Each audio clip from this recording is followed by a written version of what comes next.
तो क्या आपने भी अपनी बेबी की नाक को शार्प करने के लिए मसाज के टाइम उसे पिंच किया है, या फिर दादी नानी के कहने पे उसका तालू भरना शुरू कर दिया है? पेरेंटिंग ना कोई मैनुअल के साथ नहीं आती, लेकिन मिथ्स के साथ जरूर आती है. So today we are busting the biggest Indian parenting myths and answering your most awaited questions with our child specialist doctor Deepa Agrawal. So doctor, welcome to the show.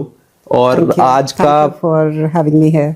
Right. So आज का हमारा बेसिकली एजेंडा यही रहेगा, क्योंकि मैं खुद अभी नया नया पेरेंट बना हूं, है ना. अभी 17-18 दिन ही हुआ है, तो मेरे थैंक यू सो मच. सो मेरे खुद के भी बहुत सारे सवाल हैं, और कुछ एक जेनरिक सवाल हम आपसे पूछेंगे. तो जितने भी मिथ्स हैं वो भी बस्ट करने की कोशिश करेंगे. क्या अच्छा है बच्चे के लिए, पेरेंट्स के लिए, कहाँ आपको एक्चुअली डॉक्टर के पास जाना चाहिए, कहाँ आपको ज्यादा जरूरत नहीं है, you can wait and then you might consult the doctor. So ये सारी चीजें हम आज के एपिसोड में आपके साथ डिस्कस करेंगे.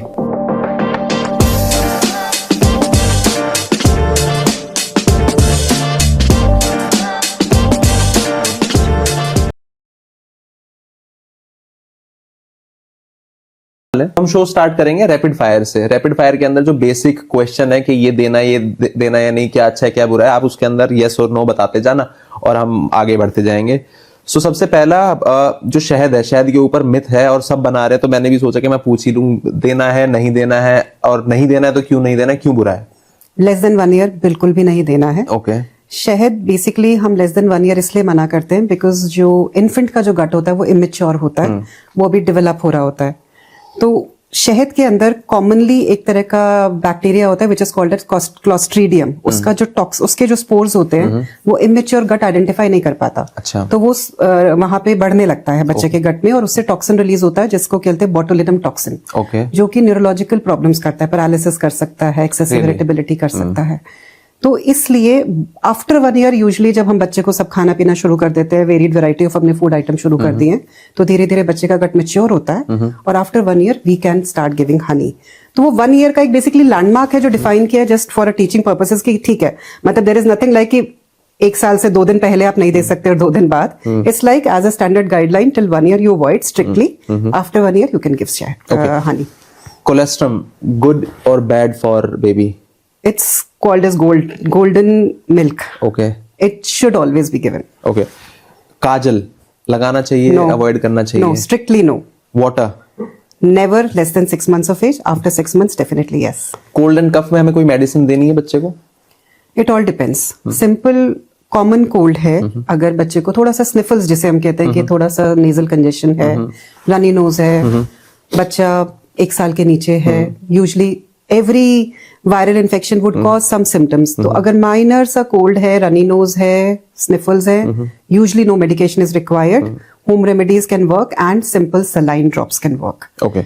But if it is a lot, that child is not able to sleep, it is causing repeated coughing, बच्चा खांस रहा है, irritable है, breathing difficulty हो रही है, सांस तेज चल रही है, then definitely you need to see a doctor and medication needs to be given. Okay. Wooden teethers? Yes, sometimes can be given. Gripe water? Definitely no. मुगली घुट्टी? बिल्कुल भी नहीं. Mittens? Not really, not really. Only when you're going out in a very cold weather, yes, you might use it, but not regularly. But regularly घर में पहनाने का कोई नहीं जरूरत जरूरत है, बिल्कुल भी नहीं जरूरत. Okay. वो जो स्क्रैच कर लेते हैं उससे बचाने के लिए? 9 महीने बच्चा माँ के पेट में रहा तब तो स्क्रैच नहीं किया, बाहर निकलते ही वो अपने आप को स्क्रैच कैसे कर सकता है? तो इट्स ऑल डिपेंड्स ऑन जब बच्चा स्टार्टल होगा, रूटिंग करेगा, मतलब इधर उधर थोड़ा सा भी बच्चे को कुछ नॉइज आएगी तो बच्चा अपना हाथ पैर चलाता है. अनकोऑर्डिनेटेड मूवमेंट्स होती हैं जब बच्चा न्यूबॉर्न के, तो बहुत अनकोऑर्डिनेटेड मूवमेंट्स होती हैं, तो कई बार वो लग जाते हैं. तो उसमें इसका मतलब ये थोड़ा हम उसके हाथ बांध देंगे या हाथ कवर कर देंगे. नेल्स को ट्रिम करके रखना है हमें, दैट इज मोर इम्पोर्टेंट. और आइडेंटिफाई करना है उसको कि जब वो बहुत ज्यादा कर रहा है तो मे बी वो भूखा तो नहीं है, इरिटेबल तो नहीं है, बहुत ज्यादा नॉइज तो नहीं है. बट मिटन्स नहीं पहनाने हैं, बिकॉज मिटन्स पहनाने से आपने उसके एक तो हाथ बांधे, हाथ क्या है, एक तो उसके लिए सेल्फ सूदिंग बिहेवियर भी है, वो आपको सिग्नल्स भी देता है. जब बच्चा हाथ मुंह में डाल रहा है तो आपको पता चलता है बच्चा भूखा है, शायद भूख लगी है. मिटन्स पहना दोगे वो सिग्नल खत्म हो जाएगा. It is also self soothing behaviour, वो अपने आप को सूद भी करता है उससे. कभी कभी मुंह में हाथ डाल के, भूखा नहीं भी हो, मुंह में हाथ डाल के वो अपने आप को सूद करता है. तो you are blocking all these things, so definitely no mittens. So आपने अभी बताया नेल ट्रिम करने चाहिए, पर्टिकुलरली कब से स्टार्ट कर सकते हैं हम नेल्स ट्रिम करना? डे 3 डे 4 पे जब आपको लग रहा है नेल्स बड़े हैं, आप ट्रिम कर सकते हो। अच्छा, ठीक है। इंपॉर्टेंट इज आपको नेल कटर नहीं यूज करना है न्यूबॉर्न्स के साथ, बिकॉज उससे स्किन कटती है। अच्छा। तो न्यूबॉर्न्स के लिए स्पेसिफिक नेल क्लिपर्स आते हैं which is in the shape of a scissor. Okay. तो वो यूज करना है और बहुत केयरफुली करना है। Okay. Cow milk? No, till not before 1 year preferably. Less than 6 months, strictly no. 6 months to 1 year, yes, you can talk with your pediatrician if it is needed. After 1 year, you can use. Okay. So doctor, सबसे बड़ा सवाल है newborn के लिए जो 1.5 साल तक का डाइट प्लान होता है या डाइट चार्ट होता है, आप वो कैसे डिफाइन करेंगी? देखो, जब बच्चा पैदा होता है तो first 6 months as per WHO guidelines it has to be strictly milk, preferably breast milk.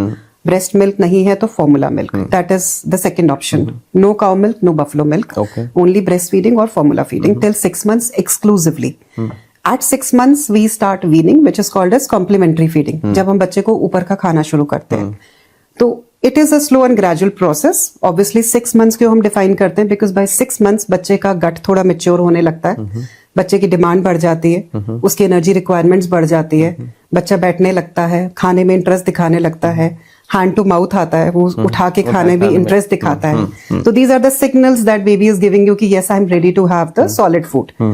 तो 6 months पे जब हम शुरू करते हैं तो we start slowly and gradually. दूध बच्चे का चल रहा होता है, ब्रेस्ट फीडिंग या फॉर्मूला जो भी बच्चे का चल रहा है, that we continue and gradually हम एक एक मील ऐड करते जाते हैं।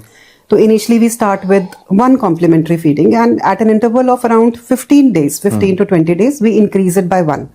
So that by 7 months, the baby is usually having 2 meals, 8 months, 2 to 3 meals, and by 9-10 months, 3 to 5 meals, which can be 3 major meals and 2 छोटे snacks हो सकते हैं, plus breastfeeding during the sleep routines and at night.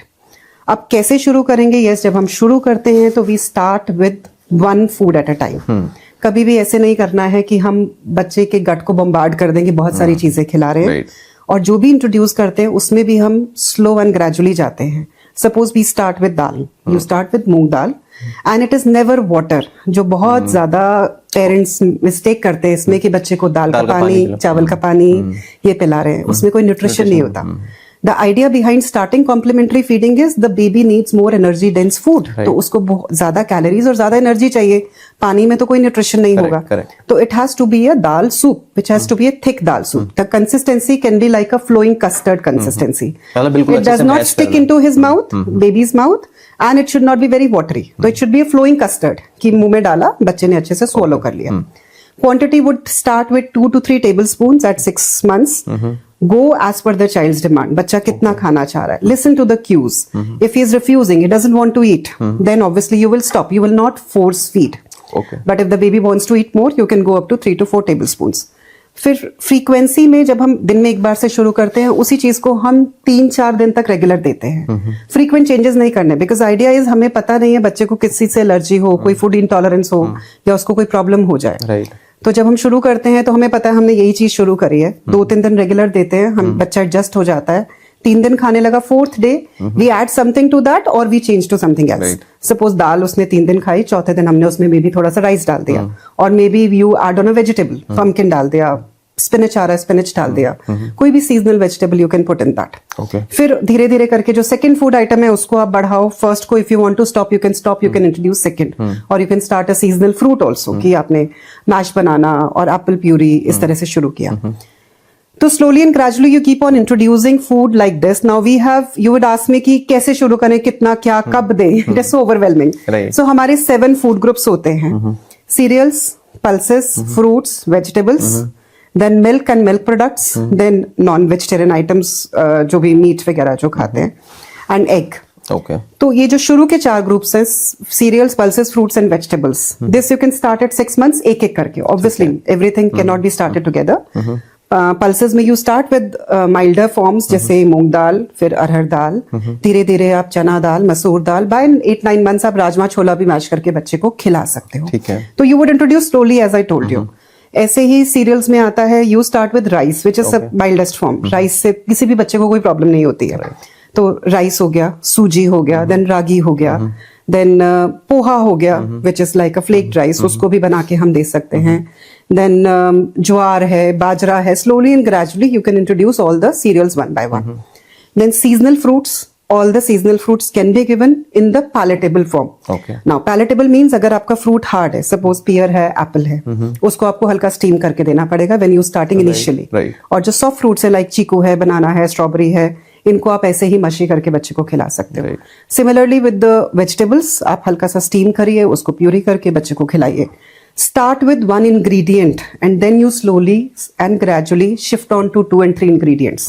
जैसे आपने Apple खिला लिया, आपने सूजी शुरू किया तो सूजी में आपने एप्पल मिला दिया, तो दैट बिकम्स 2 इंग्रेडिएंट. तो स्वीट बनाना है तो आपने फ्रूट प्यूरी डाल दी, आपने सूजी ले लीजिए या राइस ले लीजिए या पोहा ले लीजिए या रागी ले लीजिए.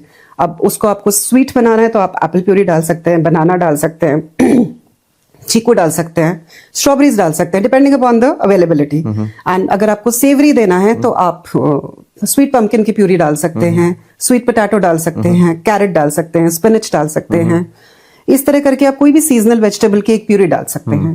Don't mix too many together. कुछ पेरेंट्स कई बार करते हैं कि हमने थोड़ा सा पालक डाला, थोड़ा सा बीटरूट डाला, थोड़ा सा, मैंने कहा बच्चे के पेट में कितना गया. पता चला वो सिर्फ वेजिटेबल मैश्ड ही खा रहा है, न्यूट्रिशन तो मिला नहीं. The idea is everything should be in proportion. ये नहीं कि बहुत सारे वेजीज डाल दिए कि उसको बहुत हेल्दी बनाने की कोशिश करके उसका न्यूट्रिशन वैल्यू कम हो गया. राइट. ओके. सो और जैसे भी आपने बताया कि ये चीजें तो आप दे सकते हो, क्या बिल्कुल ही नहीं देना है इन टर्म्स ऑफ खाना? कि जैसे आपने फ्रूट्स सारे सीजनल हो गए, ये तो आपने जो 7 चीजें बताई वो तो देनी है. क्या नहीं देना है, एक बार वो और बताइए. हनी नहीं देना, ठीक है. सॉल्ट नहीं देना एड ऑन, शुगर नहीं देना है. Sugar in fact less than 1 year, less than 2 years नहीं देते. सॉल्ट लेस देन 1 ईयर नहीं देते. ठीक है. अंडा, अगर कोई फैमिली हिस्ट्री ऑफ एलर्जी है तो you have to go slow. एक बार अंडर सुपरविजन दीजिए. अगर family history of nut allergy है, go slow and gradual when it comes to giving the nuts. Okay. No canned products, no processed food, no fruit juices, not even packed and freshly made juices also should not be given less than 1 year. Okay. In fact, less than 2 years, no packaged juice and no homemade juice should be given. Okay. And chips, namkeen, biscuits, everything should not be given in less than 1 year. Self eating वाली जो habit होती है बच्चे की, वो किस as से start हो जाती है कि आप उसके सामने रखो तो वो अपने आप खाने की कोशिश करेगा? इज इट गुड और इज इट 6 महीने पे is it a good habit to develop starting से? So now the trend is shifting to baby-led weaning. What is baby-led weaning?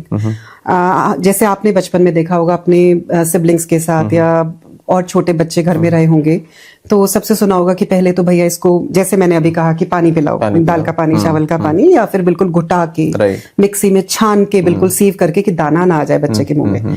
तो that is a traditional way of weaning कि बिल्कुल puree करके mash करके देते हैं और ऑन एन एवरेज मैंने देखा है 9-10 महीने तक वो वही चल रहा होता है. राइट. बट जो बेबी लेड वीनिंग है, बेबी लेड वीनिंग कहती है कि आप 6 मंथ्स पे ही बच्चे को फिंगर फूड दे दो. Let the baby decide what and how they want to eat. Right. You decide what you have to offer to the baby. कि आप क्या देना चाहते हो वो आप डिसाइड करोगे, बट कैसे खाना है और कितना खाना है वो बच्चे को डिसाइड करने दो.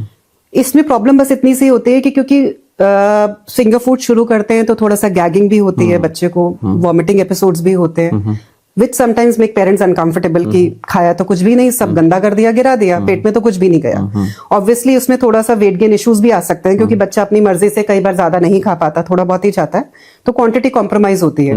But then it prepares the child ultimately to an independent eating. तो ये वाले बच्चे बहुत जल्दी, यू वुड सी 8 मंथ्स पे ही ये बच्चे इंडिपेंडेंटली बहुत अच्छे से खा रहे होते हैं. Initial 1-2 months may be a struggle period, जब वो बहुत ज्यादा गैगिंग करेंगे, उल्टी करेंगे, बहुत कम खाएंगे, एंड पेरेंट्स को तो मतलब बहुत स्ट्रेस हो जाएगा कि बच्चा तो कुछ ही नहीं खा रहा है. क्योंकि जब प्यूरीड आप खिला रहे हो तो वो कंट्रोल आपके हाथ में है, वो बच्चा नहीं खा रहा है, वो आप खिला रहे हो, तो उसमें न्यूट्रिशन इतना कॉम्प्रोमाइज नहीं होता. बेबी लेड में थोड़ा सा होता है. What I advise is you do a combination. That is better. कि आप 6 months पे जब शुरू करते हो तो थोड़ा सा प्यूरीड दो, और जो प्यूरी बनाई है maybe offer a finger food of that also to the baby. Feeding chair पे बिठाओ, सपोज आप एप्पल प्यूरी दे रहे हो तो छोटा छोटा सॉफ्ट एप्पल का स्लाइस भी उसकी प्लेट में रख दो. Let him try, pick it up, bring to the mouth, और बीच बीच में आप अपने दिल के लिए, अपने लिए उसको प्यूरी भी खिला दो, बट उसको एक्सप्लोर भी करने दो, क्योंकि टेस्ट सेम है, उसको टेक्सचर एक्सप्लोर करने को मिलेगा. एक तो कि फिंगर से उठा के अपने आप ये स्किल्स उसके डेवलप होंगे, hand to mouth skills develop होंगे, तो self eating skills, independent skills develop होंगे, ओरोमोटर स्किल्स डेवलप होंगे, उसको बहुत जल्दी खाना आएगा. तो that way it will help. तो this is a mixture of traditional as well as baby led weaning कि आप दोनों चीजें ऑफर करो. सो बेबी लेड वीनिंग जो बच्चे करते हैं, मैंने यूजुअली ये रियलाइज किया है और थोड़ा सा एनालिसिस और डेटा भी ये बोलता है कि वो बच्चे, उन बच्चों की जो फिजिकल ग्रोथ होती है वो बहुत ज्यादा बेटर होती है जिन बच्चों को आप पकड़ पकड़ के खिलाते हो। ऑब्वियसली, बिकॉज बच्चा डिसाइड कर रहा है उसे कितना खाना है, कब खाना है, और वो सब चीज खाना सीख जाते हैं। They are not picky eaters, right right, because आप उनको सब इंट्रोड्यूस करते हो और वो सब कुछ खा रहे होते हैं, तो ultimately they tend to eat little more later on. Initially थोड़ा स्ट्रगल, जैसे मैंने बोला ना, शुरू के 2 महीने बहुत स्ट्रगल रहेगा, but once they start eating, by 1 year they would be eating from the family pot. वो आपके साथ थाली में बैठ के खा रहे होंगे, बिकॉज वो सब कुछ खाना सीख जाते हैं। Right. Second is the first bite. जो पहला अनाज बच्चे को खिलाना चाहिए वो होममेड सीरियल से जो सेरेलेक बनता है वो देना चाहिए। और वो कैसे ज्यादा बेटर है जो बाहर जो पैकेज्ड सेरेलेक है उनसे? देर इज नथिंग लाइक कि ये बेटर है या वो बेटर है। ऑब्वियसली हम जिस कंट्री में रहते हैं, जहाँ पे हमने बचपन से ही हम घर का बना खाना खाते हैं, पहली बात है ना। यही सिनेरियो आई थिंक अगर हम बाहर की कंट्रीज में पूछेंगे जहाँ पे वो नॉर्मली भी कुक नहीं करते हैं, तो उनके लिए जो फर्स्ट सीरियल होता है वो पैकेज्ड ही होता है। It always comes in a packet और a jar. They don't have that thing in there, they don't have that skills that they have to cook everything. Usually they would start with purees which comes in a jar or in a packet. Correct. So but then standards are maintained, that is there. In India obviously we have grown up eating home cooked meals. So definitely home cooked meals is much better because nutrition point of view से it is more nutritious. It is freshly cooked. And हमारे यहाँ obviously standards इतने ज़्यादा high standards नहीं होते हैं in terms of when it comes to packaged food. Nutrition wise definitely दोनों similar ही होंगे। अगर वो अच्छा ब्रांड है और आपने घर में भी बनाया है तो वो सेम ही होगा, बट आप घर में बना रहे हो तो आपका उसके ऊपर कंट्रोल है एक तो कि आप फ्रेशली कुक्ड मील्स बना रहे हो। तो आई ऑलवेज प्रेफर कि आप होम कुक्ड मील्स ही शुरू करो, बिकॉज वो इजी होता है इंडियन हाउस होल्ड्स में, क्योंकि बन ही रहा होता है। अब दाल से आप शुरू कर रहे हो, दाल आपके घर में बन रही है, तो इतना कुछ नहीं है कि आपको स्पेशल बनानी है। व्हाट आई से इज आप घर में दाल बना रहे हो, आप थोड़े दिन मूंग की दाल बनाओ, बच्चे के लिए अलग से निकाल लो बॉइल्ड दाल, एंड देन अपनी बाकी की आप जो आपको डालना है उसमें डालो। बच्चे के लिए आप बॉइल्ड दाल निकाल लो जिसमें आपने हल्दी डाली हो, बस नमक मत डालो, और उसमें आप बाद में चाहो तो आप हींग जीरे का छौंक लगा सकते हो और थोड़ा सा घी का छौंक लगा सकते हो। That can be given. हल्दी इंट्रोड्यूस कर सकते हैं बच्चे को? यस, डेफिनेटली इंट्रोड्यूस कर सकते हैं। 6 months पे इंट्रोड्यूस कर सकते हैं। Natural spices you can introduce slowly and gradually, there is no contraindication. So एक और है जो इस सेगमेंट के अंदर मैं पूछूंगा आपसे, द झूठा डिबेट। तो लोग कहते हैं कि सोसाइटी में ये भी कहा जाता है कि बच्चों को झूठा नहीं खिलाना है। कोई मेडिकली प्रूवन रीजन है इसका?